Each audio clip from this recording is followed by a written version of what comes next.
Assalamualaikum warahmatullahi wabarakatuh. Kami dari kelompok 5. Di sini kami akan membahas studi kasus sertifikasi dan keahlian di bidang IT. Nama anggota di sini ada Heri Prianto dan Akbar Januarsyah. Latar belakang. Perkembangan teknologi informasi atau TI telah mengubah hampir semua aspek kehidupan dan memunculkan kebutuhan tinggi akan tenaga kerja TI dengan keterampilan khusus. Tantangan utama adalah kesenjangan antara teori yang diajarkan di pendidikan dan kebutuhan praktis industri. Sertifikasi hadir sebagai solusi menjadi bukti formal kompetensi yang diakui global, seperti AWS, Cisco, CCNA, atau CompTIA Security. Bagi perusahaan, sertifikasi memastikan kualitas kerja dan memudahkan seleksi kandidat. Bagi individu, sertifikasi meningkatkan kredibilitas, peluang karir, serta daya tawar di pasar kerja. Di pendidikan tinggi, sertifikasi memberi nilai tambah karena membuktikan kemampuan praktis selain teori. Dengan demikian, sertifikasi dan keahlian TI berperan penting dalam mendukung karir individu dan kesuksesan perusahaan menghadapi transformasi digital. Berdasarkan latar belakang yang telah dipaparkan, maka dapat dirumuskan beberapa permasalahan yang menjadi fokus dalam studi kasus ini, yaitu apa pengertian sertifikasi di bidang teknologi informasi dan bagaimana perannya dalam pengembangan profesional tenaga kerja. Apa saja jenis-jenis sertifikasi TI yang umum digunakan dan relevan dengan kebutuhan industri saat ini? Keahlian apa saja yang dibutuhkan oleh tenaga kerja di bidang TI agar mampu bersaing di dunia kerja yang semakin kompetitif? Bagaimana implementasi sertifikasi dan pengembangan keahlian TI tercermin pada contoh studi kasus yang ada? Tujuan penulisan studi kasus. Satu, menjelaskan pengertian sertifikasi di bidang TI beserta makna, tujuan, dan fungsinya dalam meningkatkan kompetensi serta menjaga standar kualitas tenaga kerja. 2. Menguraikan berbagai jenis sertifikasi TI, baik nasional maupun internasional, yang relevan dengan kebutuhan industri sesuai bidang dan jenjang karir. 3. Mengidentifikasi keahlian penting di bidang TI, mencakup keterampilan teknis seperti pemrograman, keamanan cyber, manajemen basis data, serta keahlian non-teknis seperti komunikasi dan problem solving. 4. Menganalisis penerapan sertifikasi melalui studi kasus nyata agar pembaca memperoleh gambaran konkret tentang manfaat, tantangan, dan proses yang dilalui dalam dunia kerja.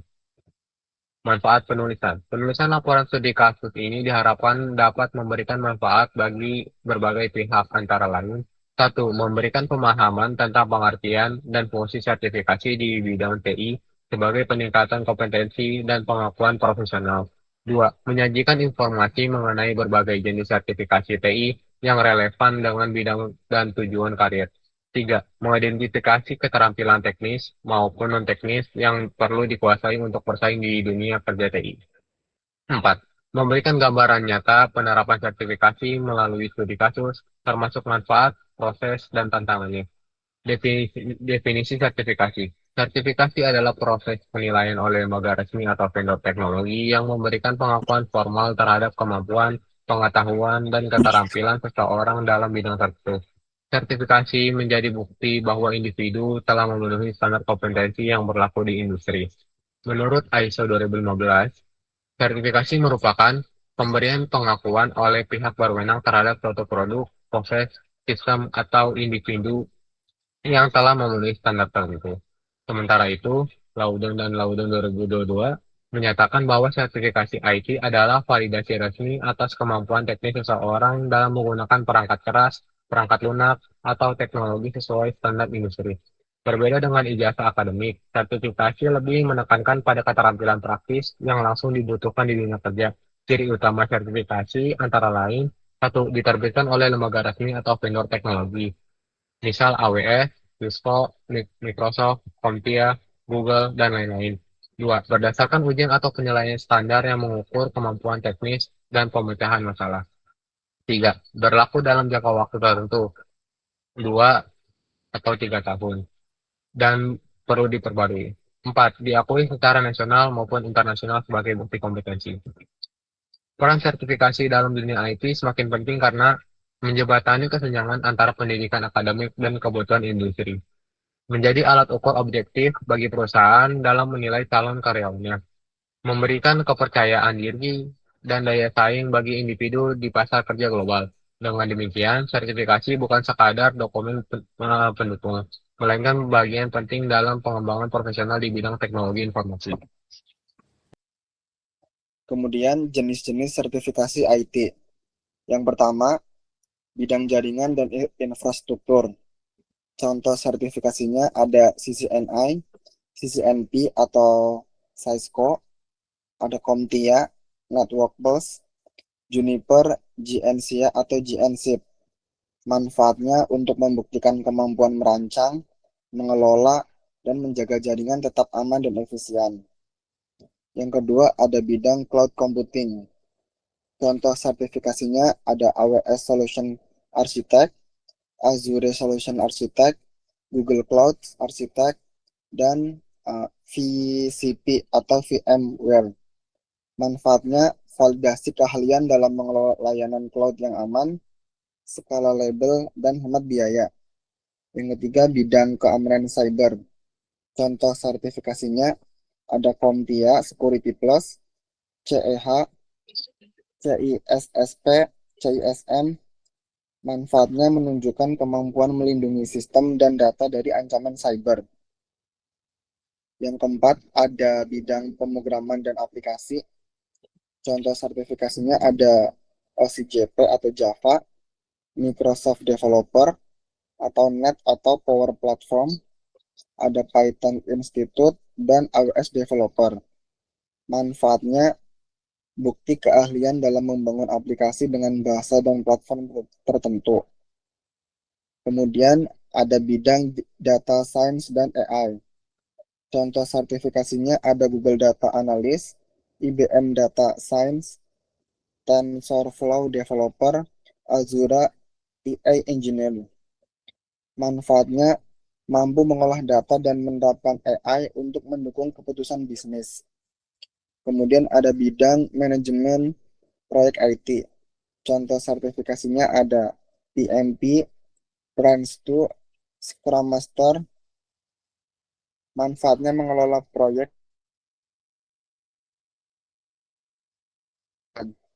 dan memenuhi tujuan bisnis. Keahlian yang dibutuhkan di bidang IT. Seiring perkembangan teknologi, tenaga kerja IT harus menguasai hard skill atau teknis dan soft skill atau non-teknis. Satu, keahlian teknis atau hard skill, yaitu pemrograman dan pengembangan seperti Python, Java, JavaScript, konsep API, microservice, dan DevOps. Kemudian ada jaringan dan infrastruktur, yaitu LAN atau WAN, cloud networking, router atau switch, protokol, TCP/IP, VPN. Kemudian ada cloud computing, yaitu AWS, Azure, Google Cloud, serverless, dan containerization. Kemudian ada keamanan cyber, yaitu penetration testing, incident response, CM tools, standar keamanan ISO, dan NIST. Kemudian ada data science dan data analis, seperti Python, SQL, machine learning, big data, visualisasi. Kemudian ada artificial intelligence atau AI, seperti deep learning, NLP, framework, TensorFlow, dan PyTorch. Kemudian ada manajemen proyek IT, ada Agile, Scrum, Kanban, PMP, pengelolaan tim, dan risiko. Kedua, ada keahlian non-teknis atau soft skills, yaitu berpikir kritis dan problem solving, yaitu analisis logis dan solusi efektif. Komunikasi efektif, yaitu menyampaikan ide teknis ke pihak non-teknis. Kemudian ada kerjasama tim, yaitu kolaborasi lintas bidang, developer, data analis, UI, dan UX. Kemudian ada manajemen waktu dan adaptasi, yaitu mengatur prioritas dan cepat belajar teknologi baru.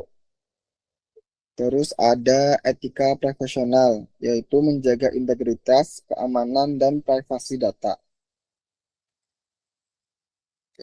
Kemudian masuk ke studi kasus program Rescaling Cloud di Texas, AWS X Texas Association of Community College dari tahun 2021 sampai 2023. Program Rescaling Cloud di Texas dilaksanakan pada periode 2021 hingga 2023 melalui kerjasama antara Amazon Web Service atau AWS dan Texas Association of Community College atau TAX.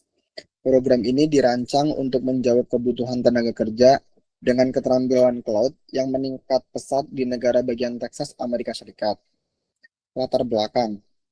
Pada tahun 2020 sampai 2021, Texas menghadapi kekurangan tenaga kerja yang memiliki kompetensi cloud computing. Lonjakan transformasi digital setelah pandemi COVID-19 membuat banyak perusahaan memigrasikan infrastruktur ke platform cloud seperti AWS dan Azure.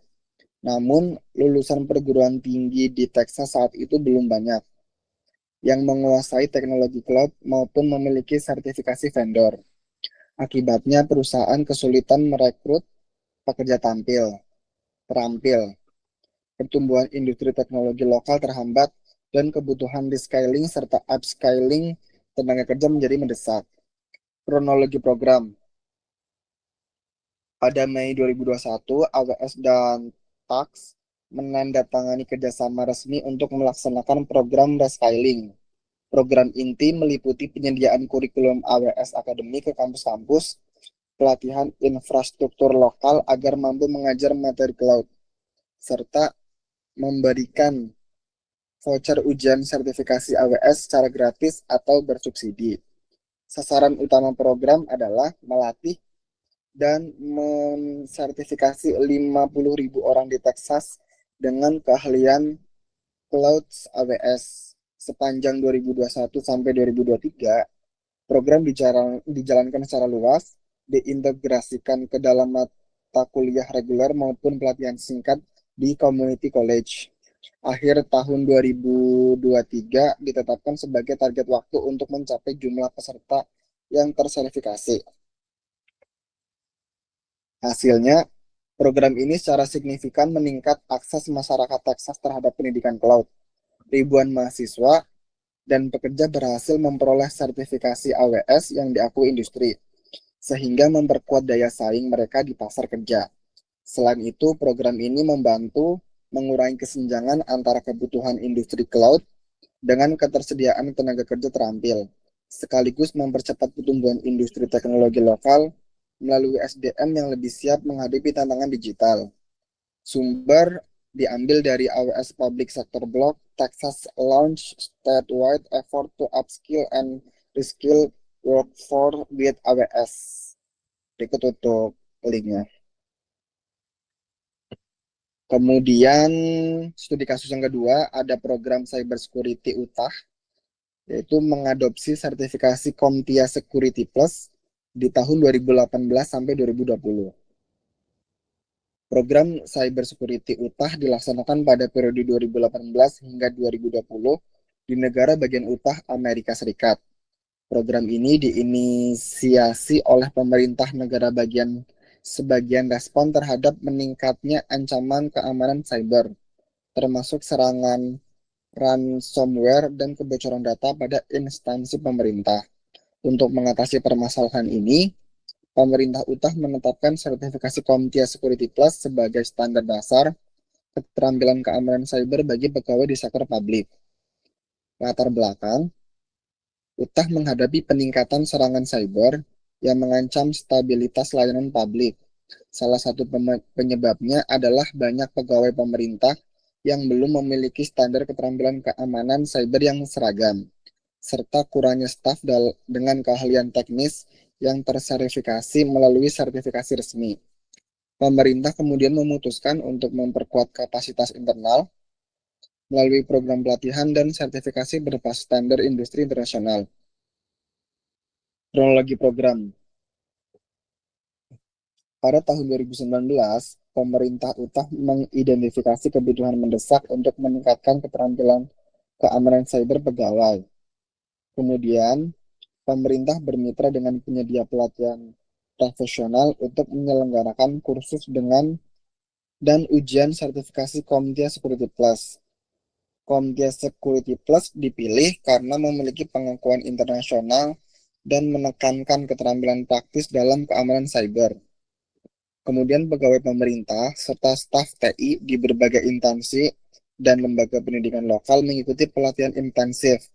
Setelah menyelesaikan pelatihan, peserta menjalani ujian resmi untuk memperoleh sertifikasi CompTIA Security Plus. Hasilnya, program ini menghasilkan peningkatan keterampilan keamanan cyber yang signifikan di kalangan pegawai pemerintah UTAS. Tingkat kesiapan dalam menghadapi insiden cyber meningkat, sehingga ketergantungan pada konsultan eksternal dapat dikurangi. Selain itu, adanya standarisasi keterampilan di seluruh instansi pemerintah menciptakan konsistensi dan kekuatan terhadap pertahanan cyber yang lebih solid. CompTIA kemudian mengakui program ini sebagai salah satu contoh sukses penerapan sertifikasi untuk meningkatkan kesiapan tenaga kerja cyber di sektor pemerintahan lokal. Sumbernya dari CompTIA Case Study, berikut untuk linknya. Selanjutnya studi kasus program studi independen bersertifikat atau SIB Microsoft Indonesia 2021 sampai 2022. Program studi independen bersertifikat atau SIB Microsoft Indonesia dilaksanakan pada periode 26 Agustus 2021 hingga 2022 secara nasional di Indonesia melalui platform daring. Program ini merupakan kolaborasi antara Microsoft Indonesia dan Kementerian Pendidikan, Kebudayaan, Riset, dan Teknologi Kemendik atau Kemendikbudristek dalam kerangka Merdeka Belajar. Kampus Merdeka atau MBKM. Peserta berasal dari berbagai perguruan tinggi di seluruh Indonesia dengan total 1.121 mahasiswa dari 235 perguruan tinggi terpilih dari sekitar 60.000 pendaftar. Latar belakang. Indonesia menghadapi kesenjangan keterampilan digital atau digital skills gap, di mana banyak lulusan perguruan tinggi belum memiliki kompetensi sesuai kebutuhan industri teknologi informasi. Untuk mengatasi hal tersebut, Kemendikbudristek meluncurkan program MBKM, salah satunya SIB. Microsoft Indonesia menjadi mitra utama dengan tujuan membekali mahasiswa dengan keterampilan praktis dan sertifikasi internasional yang diakui industri. Kronologi program. 1. Pendaftaran dan seleksi dilakukan melalui platform MBKM dengan ribuan mahasiswa mengikuti tahap seleksi.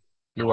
Peserta yang lolos menjalani pelatihan daring dalam bidang produktivitas digital atau Microsoft Office 365, Excel, Power BI, Cloud Computing atau Azure Fundamentals, serta data dan kecerdasan buatan atau AI.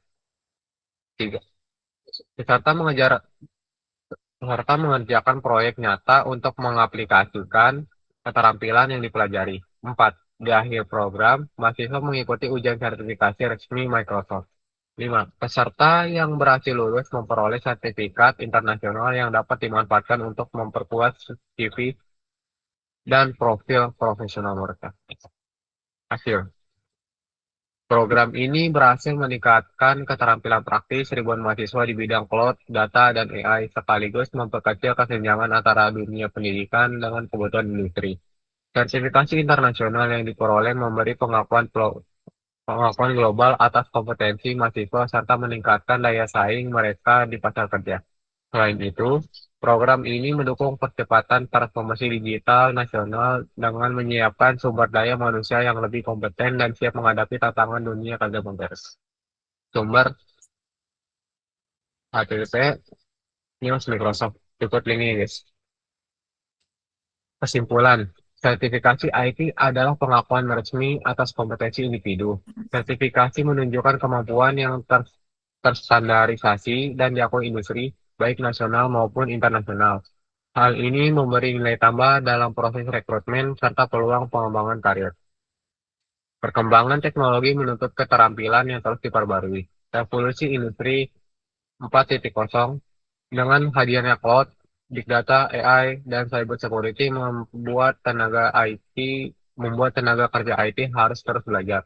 Sertifikasi membantu memastikan keterampilan yang dimiliki sesuai dengan kebutuhan pasar. Kolaborasi pendidikan industri dan pemerintah sangat penting. Upaya peningkatan kompetensi IT lebih efektif jika dilakukan melalui kerjasama antar pihak. Program seperti studi independen, bersertifikat, atau SIB, Microsoft Indonesia menjadi contoh nyata sinergi yang berhasil. Sertifikasi dapat menjembatani kesenjangan keterampilan atau skill gap. Banyak lulusan pendidikan formal belum memiliki skill praktik sesuai kebutuhan industri. Sertifikasi memberikan pelatihan berbasis praktik yang mengacu pada standar global sehingga mampu mengisi kekosongan lapangan ini. Tenaga kerja bersertifikasi lebih kompetitif di era digital. Mereka lebih siap bersaing di dunia kerja, memiliki peluang lebih besar, serta dapat berkontribusi pada transformasi digital di tingkat nasional maupun internasional. Berikut ada quotes dari Satya Nadella, CEO of Microsoft, yang bunyinya, "In the era of digital transformation, skills and knowledge are the real currency of success." Yang artinya, di era transformasi digital, keterampilan dan pengetahuan adalah modal utama menuju kesuksesan. Demikian presentasi dari kelompok 5 mengenai sertifikasi dan keahlian di bidang IT. Apabila ada kesalahan atau kata yang kurang berkenan, mohon untuk dimaafkan. Terima kasih. Assalamualaikum warahmatullahi Warahmatullahi wabarakatuh. wabarakatuh.